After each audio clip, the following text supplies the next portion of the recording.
So far, what has been your biggest day? Yeah, our biggest day was somewhere around like 700,000. 600 to $700,000 in sales in one single day. We always talk about money, but money follows value, but people don't realize that value follows vision. So you have to have vision to create value, to create money. So when I wasn't surrounded by people that didn't have the same vision as me, I didn't feel like I was creating value and I wasn't making any money. I realized that the difference between people who make a lot of money and don't isn't the things that we say yes to, it's the things that we say no to. I think as a human, you're only motivated by inspiration or desperation. So I think that the inspiration, the inspiration pulls me towards the things that I want, but then I always know that there's a feeling of desperation behind me that I need to stay away from. I sleep on the floor right now, like every single day, to remind myself of the floor I was sleeping on 2.5 years ago. Wait, that's different. Oh yeah, bro. That's Michael Jackson different though. Pay attention and listen, we about to teach class. Inside the vault, my man Ash Cash. So get your man right. Thursday nights, 8 p.m. You see him, change your life. Millionaire mindset, the best on earth. Blueprints of wealth, the knowledge network. So get it while you can, and he's standing right here. Just come inside the vault and see black millionaires. Oh yeah, oh yeah. Come inside the vault and see black millionaires. Oh yeah, oh yeah. You won't ask cash, you can catch it right here in the vault. All right, so welcome to another awesome episode of Inside the Vault with Ash Cash, the greatest money mindset show on the planet. Listen, we are taking you literally and figuratively inside the vault, which the vault is where we keep all the precious items, all the precious metals, everything is inside the vault, right? But metaphorically, your vault is your mindset. And so our next guest is a powerhouse, right? I mean, like a humble, a quiet powerhouse, somebody who I was first introduced to on Clubhouse. And when I say this guy is a genius, and I don't really throw that out, so lightly, but when you kind of listen to him talk and you see, how he works in his mind and the ideas and the game that he was dropping, I'm like, yo, we gotta have him inside the vault. We have Mr. Justin Phillips in the building. What's up, brother? I appreciate How you doing, it, bro. man? Appreciate that was man. an amazing introduction. Like, I'm flattered. Yo, man, I'm telling you, man, and they'll see. I'm putting pressure on you, but they'll see the level of bars or the level of genius that you have, man. And so you are one half, right, of Support Black Colleges. I love the brand in which you guys have been able to do. Fast shout to Corey, and you guys have an interesting story on how you actually connected the sacrifice that you had to make in order to create a multiple 7-figure business. Right.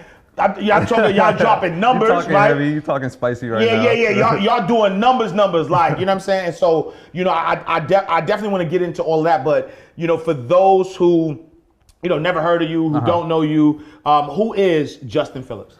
Justin Phillips, just a kid from Houston, Texas, born and raised there. The only time I got out of Houston was to go to college. I came right back. Single parent household. My mom was the greatest woman on earth. She raised me perfectly. Dad was in jail from age 2 up until 17, 18, around there. So didn't have much of a father figure in my life, but my mom always told me, your dad wasn't there, so we'll do it together and we'll figure it out, and that's all it was. So we stuck together, and, that's that. So without going all the way, in and whatnot, but whatever you want, I'll answer. But no, for sure. I want to tap into that a little bit though, because having your dad in jail from 2 to 17, those are like pivotal moments, right? Especially of a young black boy growing up. You know what I'm saying? So my dad wasn't in jail, but my dad wasn't really around in my life. So my mom raised me as well. Talk about that for me a little bit, like that dynamic of, like not having that father figure. Like how did that affect your life, coming up? It kind of comes full circle now, because now when I think about it, I always wanted a mentor. I always wanted help, because success leaves clues, and you can find help in mentorships. So I'm like looking for that actively. And then my dad, he was in jail, but then he got out. So, he had a chance to rekindle a relationship, but he had a family outside of my immediate family, so he went that way. But I didn't understand as a kid, 13, 14. I was like, well, he came back and then he didn't want to be with me was what I was thinking. It was like, you don't want to be around me. So what am I doing wrong that made you not want to be around me? So my mom was just like, she sat me down. She said, Justin, like, don't think like that. You are a great kid. You're going to do amazing things. It'll be just me and you. We did this from 2 to 13, 14. We can go from 14 to 48, however it is together, and we'll figure it out. So not having that in my life made me want to have mentors. And I didn't have a lot of my mom's friends, reaching out to me, but she had a lot of, real estate agents and stuff like that around, but not anyone that like put their hands on me and put me under the wing. It was like, we're going to take you somewhere. So I found early on that you have to learn from mistakes. They don't have to be your own. And then also that you can find mentorship in literature and history. So I can always look back and see what people did in the past, or I can read a book and find mentorship there. So that's how I kind of maneuvered that situation. But I just found that, you don't need it, and then you need help, but you can find it in other places than people. And then, but now obviously I leverage different people and relationships, but as a kid I had to dive into books and be by myself all the time and just learn. So I think. And were you an only child? Yeah, I was. The only child. Okay. And then so now you get past that childhood, or also before we get past the childhood,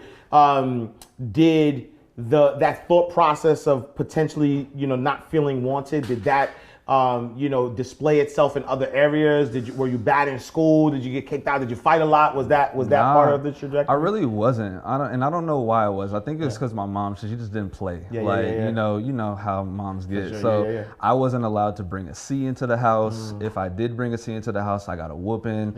If I lied, I got a whooping. So now it's just like, look, I don't lie to my mom. I don't bring bad grades into the house, and I don't act crazy because I'm a representation of her. So that was just how I was raised. So I didn't act too crazy, but I feel like, I was a kid. Most likely I was doing some random stuff here and there, but I can't pinpoint of like if it made me feel any type of way. I know that at first I felt like abandoned, or I felt like I wasn't good enough, or like I wasn't worthy because of my situation with my dad. But other than that, I think that I was decent. But all right, and so now fast forward, you're going into your years of adulthood, right?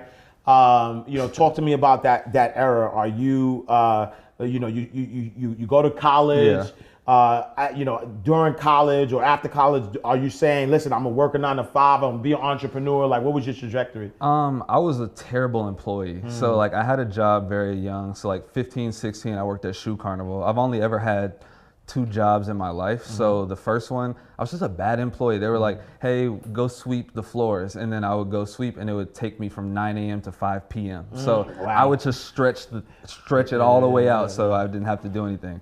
So, I don't think that I had I always knew that I needed to make money, because my mom was like, if you want things, you gotta go make money to get them. So I'm from Houston. Like, I grew up seeing Paul Wall, Mike Jones. Like, I wanted a grill, I wanted a chain, like all of that. My mom was like, if you want it, go do something to go get it. So I started selling candy. So, the regular entrepreneurship thing. And that was like my first experience of rejection too. I was selling candy for like 2-3 days, made a couple $100, bought my grill, came back the next day. They called me in the office and poured all of my candy in the trash right in front of my face. Wow. And like, you can't do that on this campus or whatever. So experiencing that early on kind of helped out. But I think that I just naturally in my DNA was like, you can't work for somebody else. It just wasn't my thing. I didn't deal well with people telling me what to do, or when I could be where, or when I could use the restroom, like stuff like that. So I always knew that I would get money somehow. I just didn't know that it would be this way.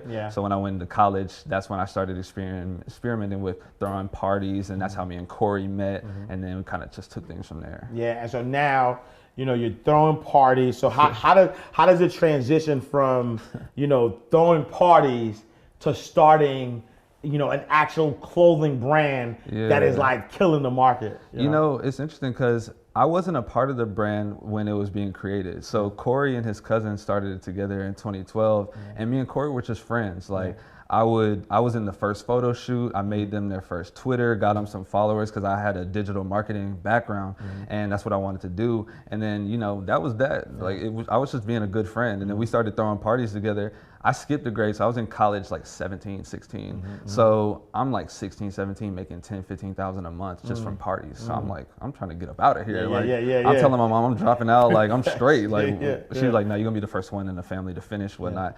But it kind of transitioned into the way that me and Corey met. He was throwing a party. He was a sophomore, a year older than me. I was a freshman, and I was sitting outside because I wanted to see who's taking the money, who's throwing the parties, what does it work like out here? Because I was throwing parties back home, but I wanted to take it into college. So I'm sitting on the corner, and he's like, yo, like, what are you doing? Like, why are you sitting on the corner? Like, that's weird, you know? And I was just like, I'm trying to get an understanding of what's going on. You know what I'm saying? So he was like, oh no, I could rock with that, because you like not like the average freshman thinking party, drink, whatever, you trying to get some money. So they did their thing, you know, Corey and his cousin, they did their thing on and off, not doing any like crazy numbers, maybe like $1,000, 1,500 a month or whatever. And cause they had their own things going on, I went and got a job back home in Houston. And then one day Corey called me and was like, yo bro, like I want to take this seriously. I know you got digital marketing background because that's what you're doing at your job.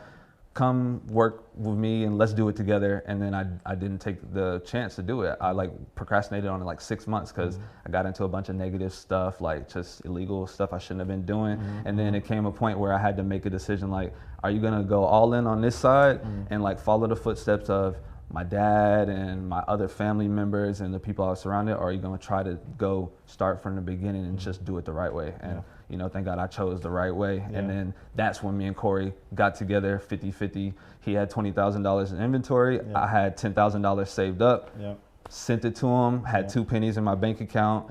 And, you know, I didn't tell him that because, I mean, he was my roommate, so he didn't need to know that I ain't have rent. So I was like, look, I ain't got rent. I ain't got enough food, money to eat. And then I was subleasing my apartment back in Houston. The first month I moved out, the subleaser didn't pay.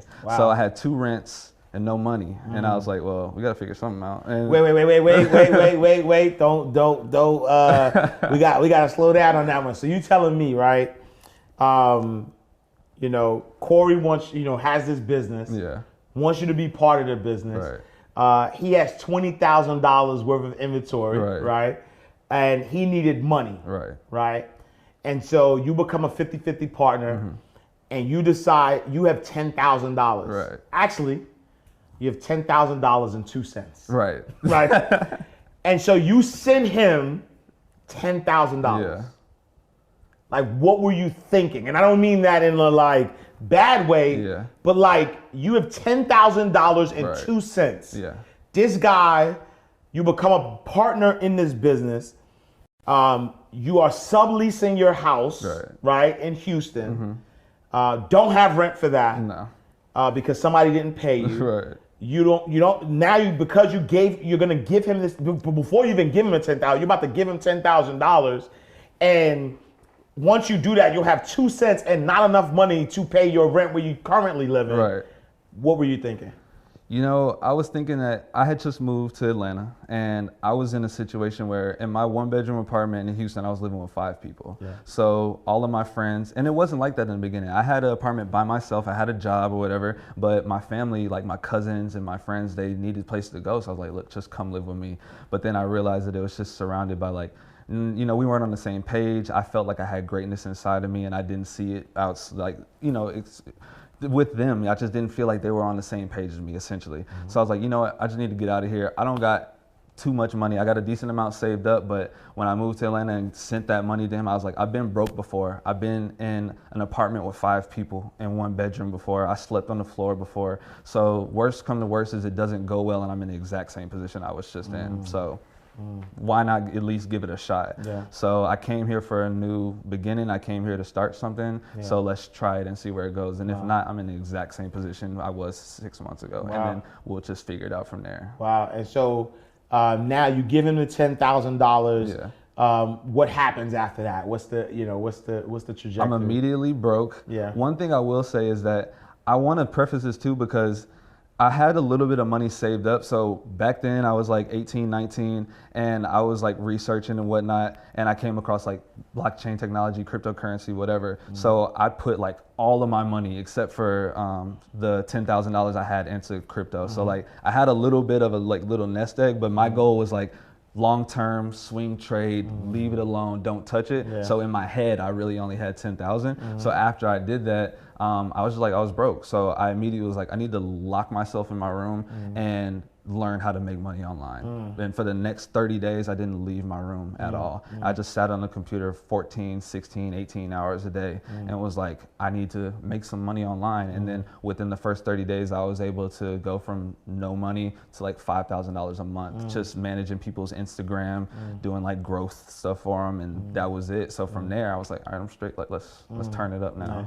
Hey, how you guys doing? Hold on, don't press that button, because that's what I do every time I'm looking at an ad that I don't want to see. This ad just happened to be life-changing. I just happen to own one of the biggest home healthcare companies in the state of Georgia. I can help you create your own. Just to give you a little bit of insight, I send out registered nurses, LPNs, and CNAs to take care of people inside of the homes that cannot take care of themselves. But guess what? You don't have to have any medical background, and you don't have to have any medical knowledge. So if you're wanting to change your life and you have a passion for actually taking care of people, then go ahead and sign up for Home Healthcare Blueprint. I'll see you guys later.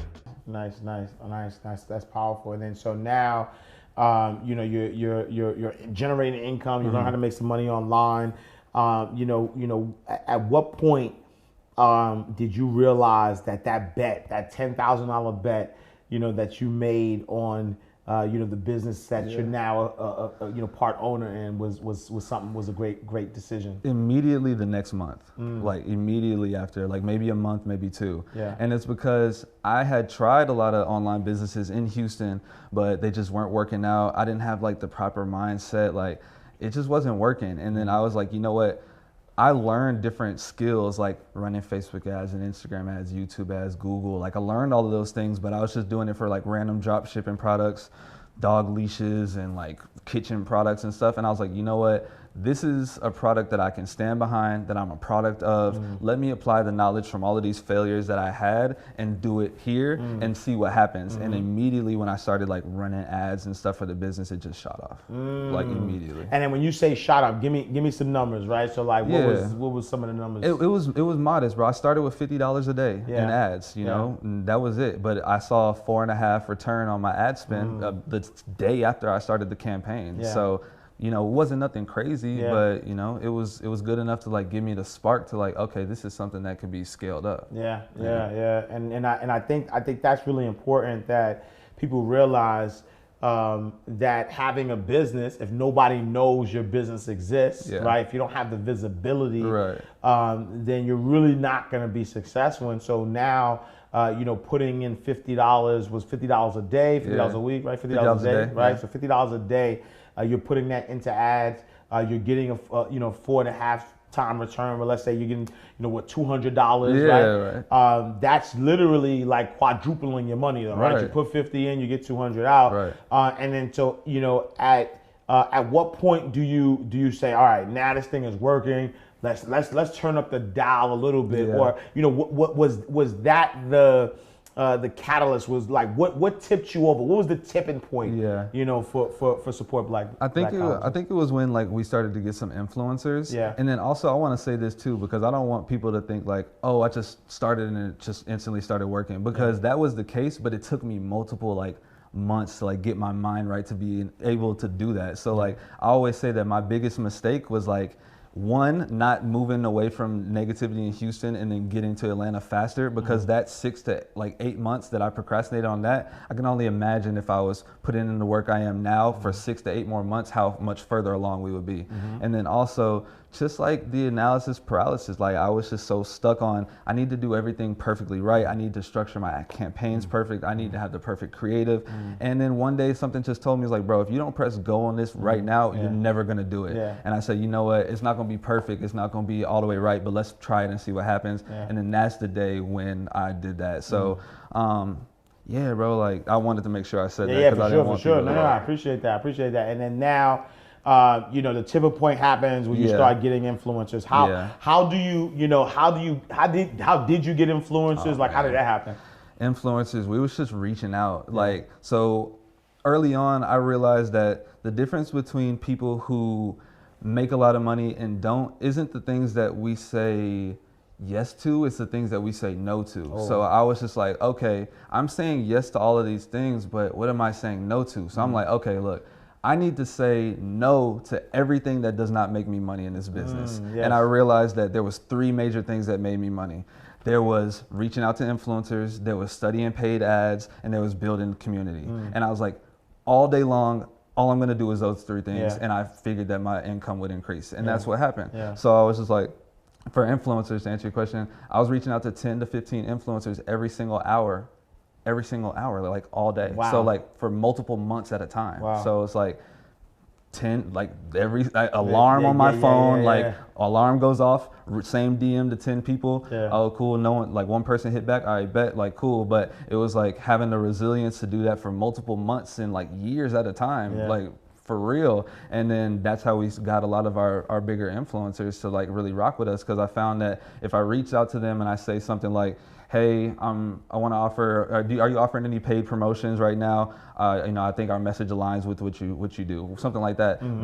We initially qualify ourselves because we're paying customers. We're looking to exchange value. So we're not like someone that like, please wear our stuff, like whatever. So then what happens, they come and see, and then they say, oh, I love what you're doing. Like, just send me something. And then that turned into, one person turned into the next, and then it kept going. And then the real tipping point was like, probably like Chris Paul, that was a real big one for us. That was like one of our first like $30,000-$40,000 days. Nice. And we was like, okay. Well, you said 30,000-40,000 days. Yeah. Like, so you made 30 or 40,000 in a day. Yeah. Okay. So that was like, okay, that's a tipping point to where it was like, So initially getting influencers, literally sending that message, hey, are you offering any paid promotions right now? If so, what's your size and address? That way influencers are busy. So I can just get all of the information that I need in one message, because I don't want to break it up and then they might not respond. They're busy people. It makes sense. So I need all the information that I can get from you within one message. That way, right when you respond, your package is going out. And then the only follow-up that I have is, hey, this is a family-owned business. Corey's blood sister was our first employee. Hey, this is a family-owned business. Every dollar that we make is going back into the business.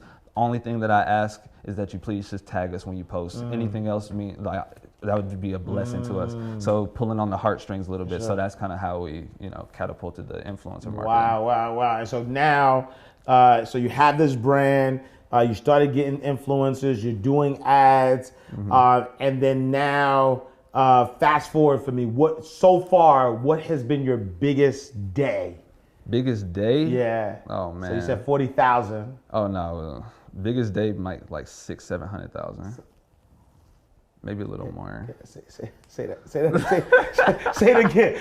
Say it louder for the people in the back. Say it louder for the people in the back, please. Yeah, our biggest day was somewhere around like 600,000-700,000. Wow, $600,000 to $700,000 in sales in one single day. Okay, and then what would you say? Between the time that you started, right, where you're doing $50 per day. Right. To now getting to a day, being able to sell $600,000 to $700,000 in sales, what would you say has been sort of like the difference, or what what strategies have changed? Like what got you there? The crazy thing is that it was really just focusing in on the things that I always talk about, really getting an understanding of paid ads, because it's something that you can constantly learn. So when I first started, I didn't know too much, but now I've been doing it for years. I know a decent amount. Then also community building, we post so much content. Like now we making sure that we're just posting valuable content, but doing it consistently. We post 4 times a day. So, and it's valuable content to where we feel more so like a media company, where people are coming we get their attention by the value that we provide to them via news about our audience, Black culture events, different things about Black colleges. And now they come and we have their attention, but then we just happen to sell on the back end. So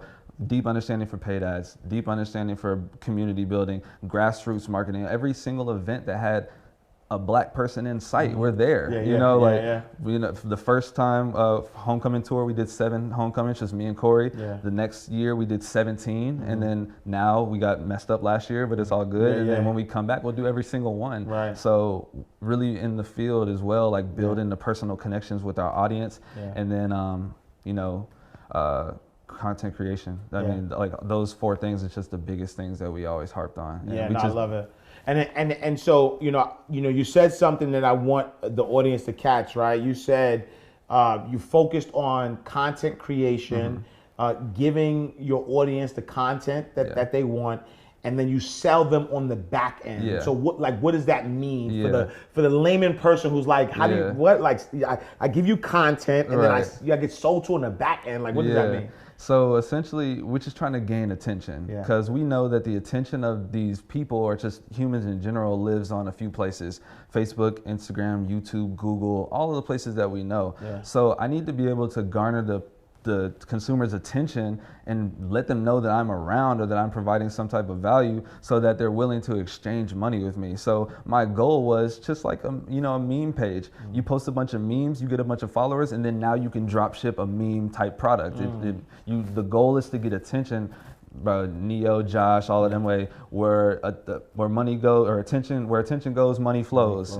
So we're just trying to get as much attention as possible, and then we sell to them on the back end. So that just really means that we gain as much attention from our audience by providing value, and then once they are in our community, then we provide them with something that we have to offer, and then if we've provided enough value for them, then hopefully they'll exchange money with us. Yeah, no, got it.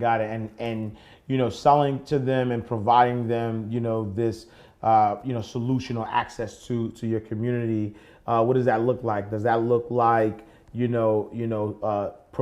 giving content that has a call to action? Is it now that they watch your content, you're creating ads that target them? Is it trying to get them on your mailing list and now you start to send them through your mailing list? Yeah, it's a little bit of all of that. I mean, you got email marketing, you got SMS marketing.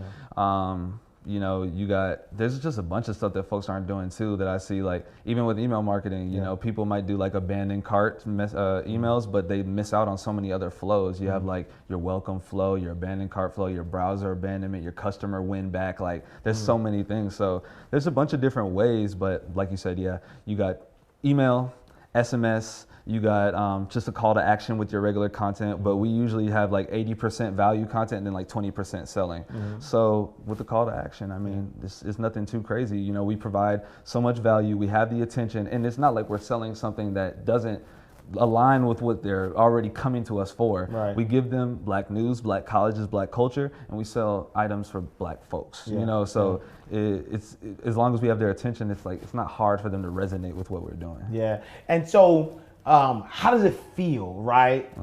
Having this level of success, right? So now, single parent home, dad's in jail.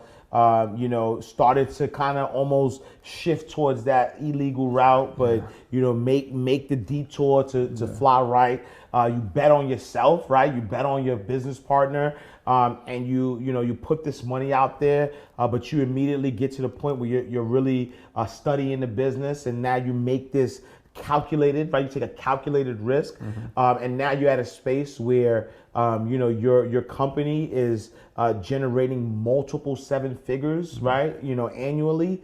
How does that feel to be sort of like on, to have that level of success? I mean, I'm just grateful. That's really it. I'm so grateful because it could have went the other way.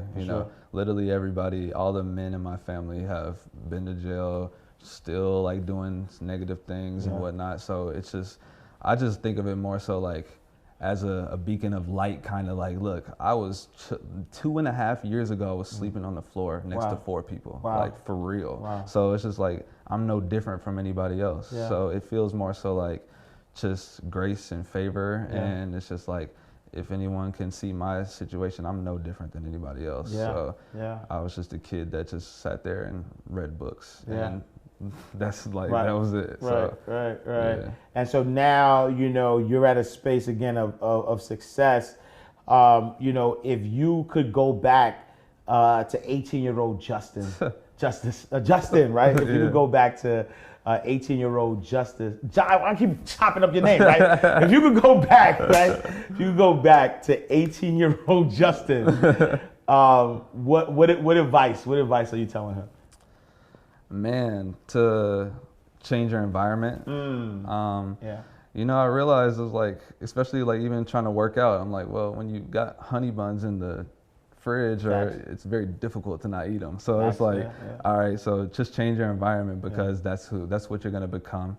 And you know, just try to learn as much as possible. Man, seek mentorship, whether it be in books or whether it be in history. Just continue doing that. I don't know.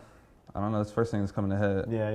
Got it. And so, we're at a space where there are a lot of people who have a 9-to-5. There are a lot of people who want to get into entrepreneurship. They're trying to figure things out. The pandemic showed them like, yo, I can't really rely on this job. I gotta do for self. Right. What would be your advice to somebody who's trying to figure that piece out? Man, my first thing is really self-awareness.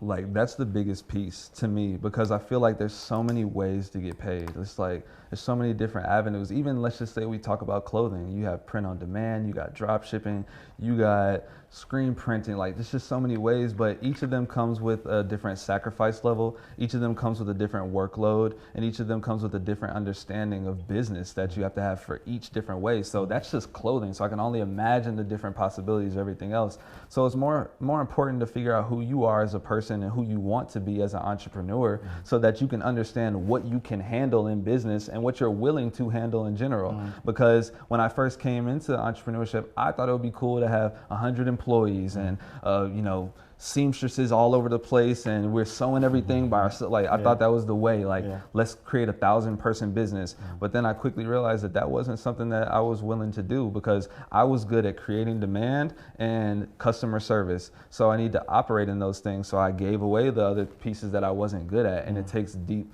self-awareness and humility to be able to do that and be like, I'm not good at this. So I think my advice to any entrepreneur is first to sit with yourself, because you need to understand who you are, what you want to be, and what you can handle, because there's going to be a lot of trials, tribulations, and resilience that needs to be had. So if you can't build that up first, then that might not be a journey that's for you, and that's perfectly fine, because the end goal is truly happiness anyways. So you don't need to be an entrepreneur making millions of dollars or billions of dollars. You can be an entrepreneur making 80,000, which was better than 100 or less than $100,000, but you have freedom to be with your family, and that's your level of happiness, and that's what you're willing to deal with. There's other people that have ambition, but if you have ambition, then make your work ethic match your ambition if you're gonna do it. So self-awareness all day.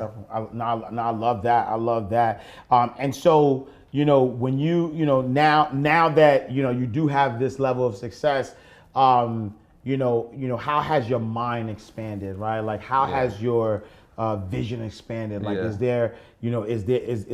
there bigger goals? Are you, like, talk to us about that? Yeah, there is. And that's why when you asked me earlier, like, when you hit these numbers, like, what does it feel like? And I didn't want to say it, but it's just, I was talking about this earlier with Danielle. It's just like, when you hit these things now, it just feels like a game. It's like, okay, like, can we do 1 million in a day? Can we do whatever in a day? And then it's more so like, I saw the picture, so I like meditate every day. I'm real weird. Like, I wake up early, read for an hour, meditate. The like, world's do weird. My whole, like what you just said is actually normal. But so I do that. But when I like meditate and I see like my vision and things like that, it's just like the vision is so big. It's like these small wins don't feel too crazy, because in grand scheme they're very small. So even 600,000 or $1 million or whatever, it doesn't feel that big when you have seen already. But then also I use that to my advantage as well with the negative things that happen too. So whenever I'm going through something, whether it be, man, money is messed up or this and that is going wrong, I can say, well, I saw the vision already, so what are we talking about right here right now? Because I already saw what's there for me, so I'm not too much worried. So that's why I feel like I'm able to have like a really deep control over my emotions and my feelings, and then I can direct them in whichever way I want them to go, because I've seen what's to come already. Don't miss that, y'all. And so I want to tap into that a little bit, right? You said that so first of all, 600,000, 700,000 a day is not even a lot of money is relative, right? A lot of money is relative, and I know that very well, because there's an entrepreneur right now who is excited about $1,000, right? They make $1,000, they're excited. There is an entrepreneur right now who made $10,000 in a month, and they're excited, right? There's but there's another entrepreneur that if they made $10,000 in a month would like slit their wrists, right? And so a lot of money is relative, and so I love that you said that, right? Because a lot of times what people do is that they allow what is exciting or what is a success to other people become their definition of it, right? But you said, nah, like I saw the vision already. Like I meditated, right? The source, whatever your source is, right? The source gave you a vision. And that vision is so granular that 600,000 in a day, that's not even part of that, right? And I'm still learning that, right? Like I was talking about this earlier too. It's just balance in general, because I struggle with that, and I'll be candid too. Like I struggle with that too, because it's just like, well, do I celebrate now? Because it's like, okay, we did good, but my mom works, my grandma works. Like, what are we celebrating for? I don't get it. So when people are like, oh, you did good and you did this and that, I'm like, okay, cool, but I don't get it, because I don't need all of these things. Like I sleep on the floor right now, like every single day, to remind myself of the floor I was sleeping on 2.5 years ago. Wait, that's different. Oh yeah, bro. That's Michael Jackson different though. No, that's Michael Jackson different. I'm gonna tell you, right? Yo, Michael Jackson would never put any of his awards up. Oh wow. Never, right? Like that's a real thing. Like he had Grammys and awards, and he left them in a box. That's crazy. I didn't know that. He left them in a box because he never wanted to know. He never wanted to feel like he made it. He wanted to get to a level that he's pushing himself to greatness. Yeah. And so you are sleeping on the floor to remind us. So a company, right, that's making $600,000 that you own 50%. You're a half owner of a company that is making forget the day. Right. You're making multiple 7 figures annually, and you choose to sleep on the floor. Let's talk about that some more.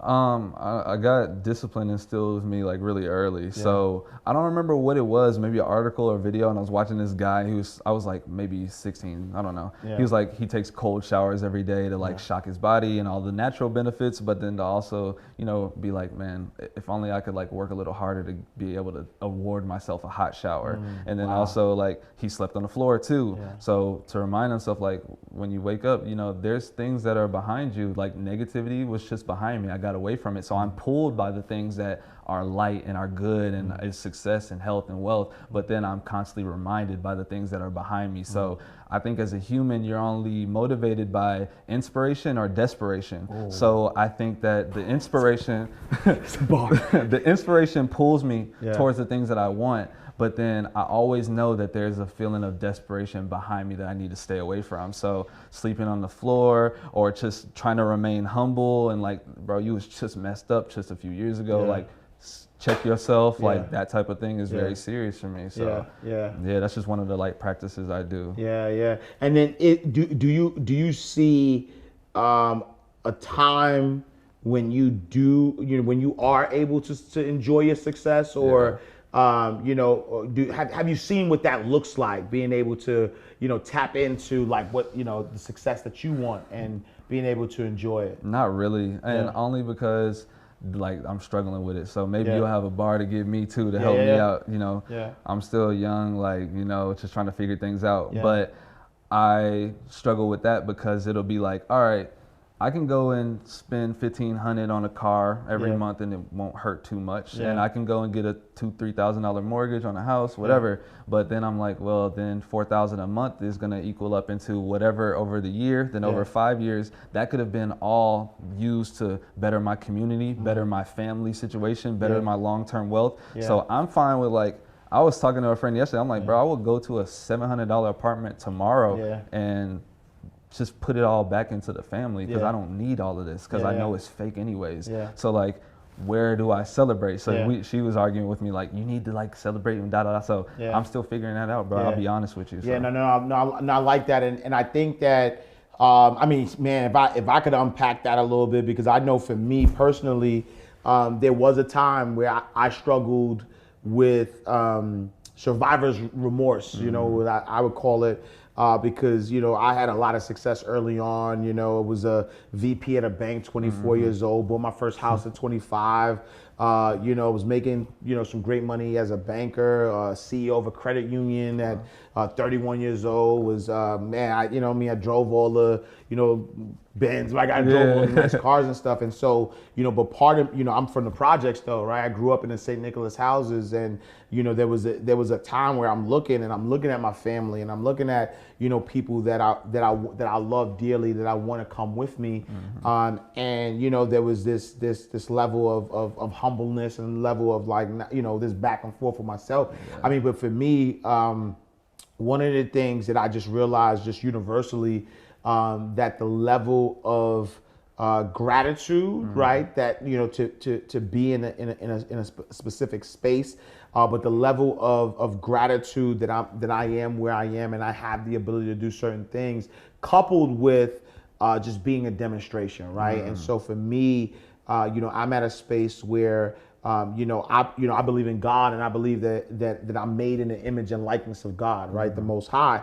And so if I'm made in the image and likeness of God and the Most High, the only way that I can prove God is by being that, right? So little g, right? And I call it greatness on display, what God is. And so for me, if I want to show people who come from where I come from, that it's possible to to have and do anything that I want, then I need to be able to enjoy the things that they are aspiring to show them that it's that it's possible, and so that for me, but everybody has their own journey, you know what I mean? But I think for me, that was one of the things that made me, be able to sort of like enjoy, the fruits of my labor. But I also think that there's a balance, right? Because I always reference this. I mean, I know y'all tired of me talking about this book, but I always reference The Science of Getting Rich. And the reason why, though, I reference that book, because it's one of the books. I mean, I read a lot of books on an annual basis. So Science of Getting Rich, The Alchemist, Richest Man in Babylon, and Think and Grow Rich, and also The Four Agreements are like 5 books that are on constant rotation. I read them more than once. But in The Science of Getting Rich, Walter D. Waddles, I think is his name. He talks about just a balance, right? And life is supposed to be balanced, right? So we have the body, we have the intellect, and we have the spirit, right? And so those are the 3 things that we want to be fulfilled, right? And so a lot of people put too much energy in the body, right? Like, I want to have fun, like the physical, right? I want to have fun, but they're not balanced. They have no spiritual practice, right? And then they're not, giving back, or they don't have no, they're not enjoying the money, they're not enjoying the spirit, right? And they're not physically sound. But then there's other people who are super duper spiritual, or super duper like, altruistic, like I'm gonna give back to the community, but they're not, focused on the intellect. They're not focused on the body. And so, really it's about having that balance, right? It's about, being at a space where you could give back, right? You could also enjoy the fruits of your labor, right? And you could also, feed the intellect, right? And so it's really about, just having that balance, and then understanding that, the more you enjoy your success, and the more you can continue to get to a higher level of success, the more or the faster you'll be able to kind of help your community, and help the people that you love. And so I think it's a balance, I think that the good thing about questioning, right? Questioning your source, is that once you ask the question, the answer happens. Right? Like that's, so you're in a perfect, your life is perfect, right? You're in a perfect position, because that level of trying to figure it out says, now, okay, here's the question. And so now, the universe is going to now start to align you, right? Whether it's this interview, whether you have continued to have conversations, the universe is going to, sort of align you, with the answer that's gonna, get you to that space. And so I want to transition into, just having, that level of still saying, hey, I'm making all this money, but I'm still gonna sleep on the floor. I still, I really don't have anything to celebrate. What would you say so far has been the most extravagant thing you've done with money? Maybe like took my mom somewhere. I don't know. Like, I don't buy stuff like that. Yeah. Since I moved to Atlanta, I probably saved like 95% of my money that Wow. way. Yeah. Wow. Like, Wow. And you still have money in crypto. Yeah. So you up. I'm still like heavily investing in stuff. So you up. I'm doing decent. No, you're not doing decent because you told me. Listen, you said because I'm a numbers guy. I did the math. You told me when you gave that 10 grand up, bro. And so listen, you told me when you gave that 10 grand up, and so by the time you put that 10 grand up, and you still have money in crypto, you up, right? And you still save 95% of your income. Yeah, man. Yeah. I couldn't even tell you like stuff that I bought. You know? Who knows? Like, I don't be buying too much. You know? And so would you say, are there things from an impact perspective? Have you done impactful things, with your money? Yeah, I feel like because we got Support Black Colleges Cares, so that's like our nonprofit, but we haven't even done anything with it just yet. We've done it like all off the muscle. It's just like Mother's Day, giving away money, just like, hey, text this number and we gonna bless you, like give us your story. So we've just been doing a lot of that.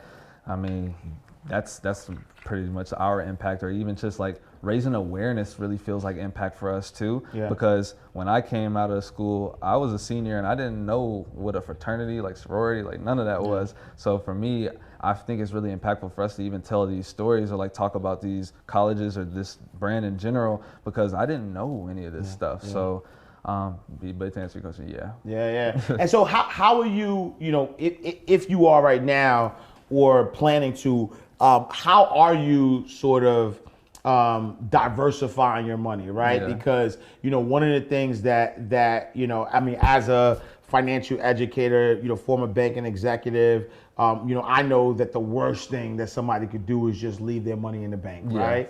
And so what are some things that you are doing or planning to do to help sort of like, diversify or multiply the money that you do have? Yeah, so my structure is like this, and maybe you can help me with this too. Yes, sir. So 10% save, 10% tithe, 75% invest, whether it be 25% in crypto, 25% in myself, 25% in whatever venture I want to, real estate, whatever, and then 5% to live off of. So that's kind of how I've been structuring. But mostly a lot of it has been going into crypto lately because that's just like what I really believe in. And I've seen like the dividends. So I just assessed it like, what's going to give me the best return? Most likely either in myself or in crypto. And that's what I've been on. And when you say invest in yourself, what does that mean? Masterminds and courses and books and it's just that type of thing. Yeah, got it. And so are there, from that perspective though, right? Because even, you have a lot of game, right? To be able to run a business that's making $600,000, $700,000 in a day, right?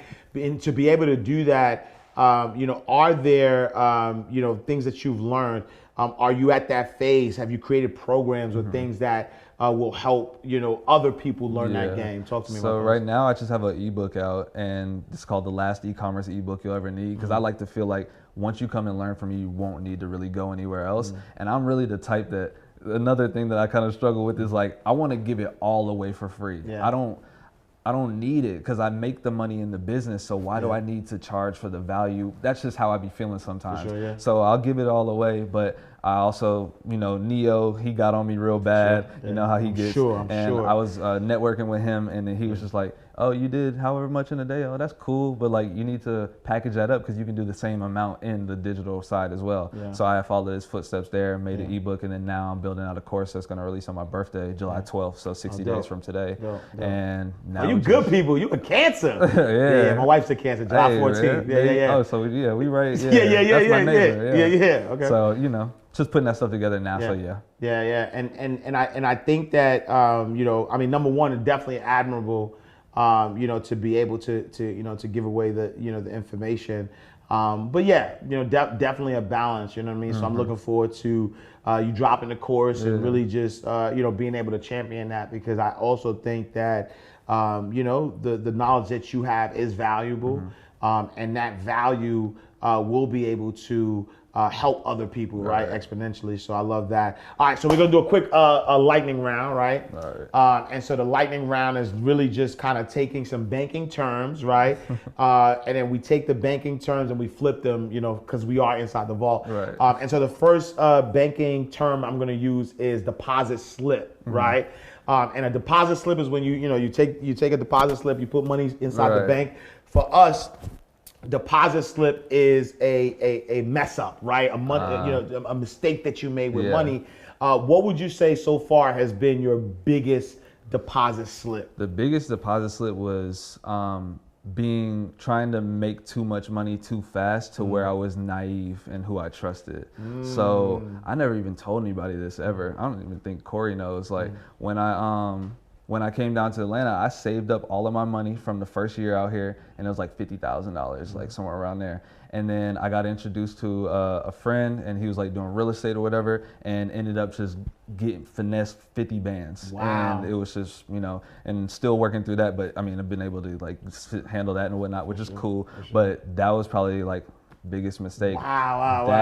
That, and then what I talked about with like just opportunity cost and not making the decision to change my life for the better 6 to 8 months. It's just so much value there that probably could have been extracted. So those two things probably the biggest. Wow. And so you're looking, you take your money to try to invest this money to make money fast, and then got finessed out of it. Yeah, bro. So I never told anybody that, but it's like the first year. So imagine coming fresh off straight from Houston, 12-hour ride in a Nissan Altima, getting out, locking yourself in your room, making your money, then figuring it out, feeling like you figured out, saved up 50, and then it's all gone, and then you gotta start all over again. And it was tough, but All right, man. Next one, man.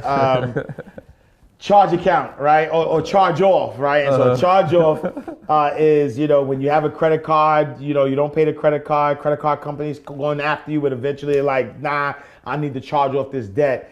When you think about, the journey that you've taken so far, what would you say, what kind of people or mindset did you have to charge off on your journey? Oh, so like stuff I had to just... Yeah, like you done, dub it. It was really just folks that didn't have vision, I think. Yeah.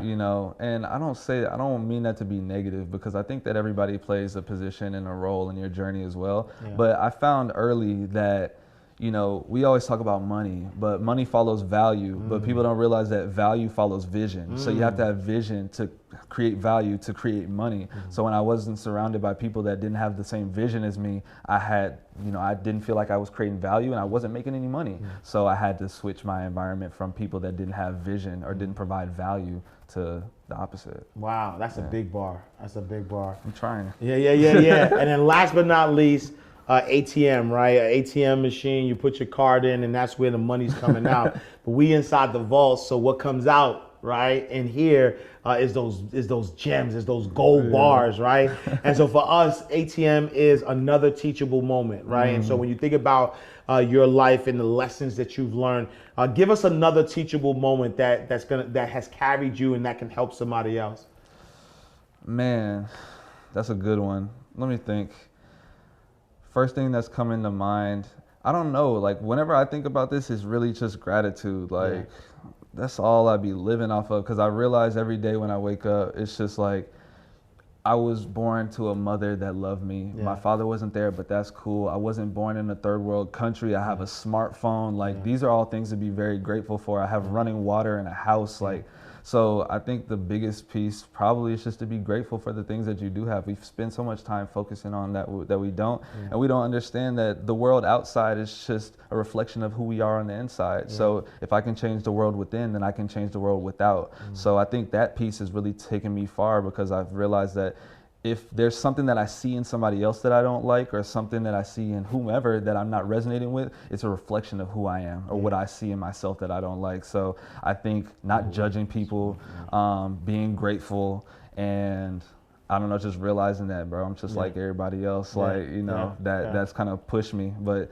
like I said, also, just sitting with myself, having that self-awareness and believing in my vision, bro. Yeah, no, I love it. I love it. That's off the top. I don't know. No, that was perfect. That was perfect. Listen, y'all, Justin Phillips, one half of Support Black Colleges, one of the biggest and baddest Black-owned, clothing companies out there. They're doing some great things. They're going to continue to do great things. Watch out, you know what I'm saying? Because I love, I love the story. But now just even kind of getting inside your vault, right? Getting inside the vault, I appreciate you even more, because again, like I said, I heard you at Clubhouse, and you were dropping some bars, but just understanding the man, right? Just understanding Justin Phillips was really refreshing, and to just kind of let everybody know, right? Like, success is relative, right? Is that, as you get to a certain level of success, there is always this level of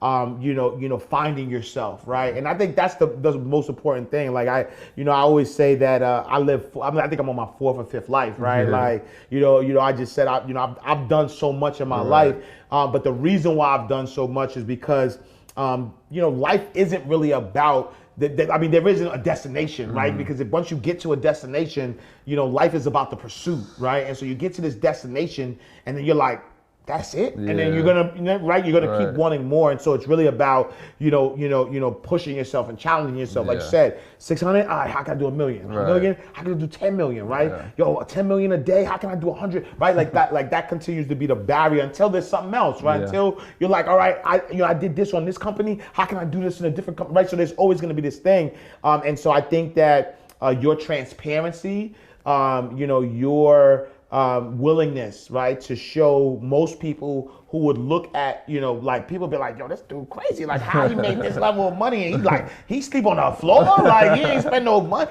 He ain't got a raise. Like, what's wrong with this dude, right? And but I think that's real because, number one, life is about balance, right? Me being a banker, banking executive for over 15 years, I've always seen different levels of success. There's a multi-millionaire that wants to wear their, money on their arm, right? But there's another multi-millionaire that wear t-shirts all the time, or wears the same, right? And so it really there's not one size fit all. The key, and I want everybody who's watching this to know, is that as we're bringing you different people, tap into the ones you identify with, right?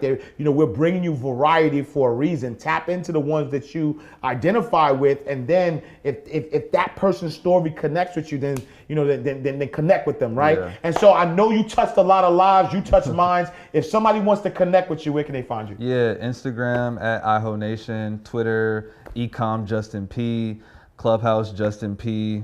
I'm trying to think what else we got. YouTube. I just started a YouTube channel because now I'm paying my content guy to document me. So Ecom Justin P on YouTube. Yeah. All right, y'all, we are closing out the vault. Another exciting and awesome episode of Inside the Vault with Ash Cash. Make sure you share this video. You tell people about the greatest money mindset show on the planet, where we're bringing you nothing but heat, nothing but gold bars inside the vault. Make sure you tap in. Make sure you tune in. I am Ash Cash. I'll see you next time in God's will. Same time, same place. Peace. Oh yeah. You won't ask cash, you can catch it right here in the ball.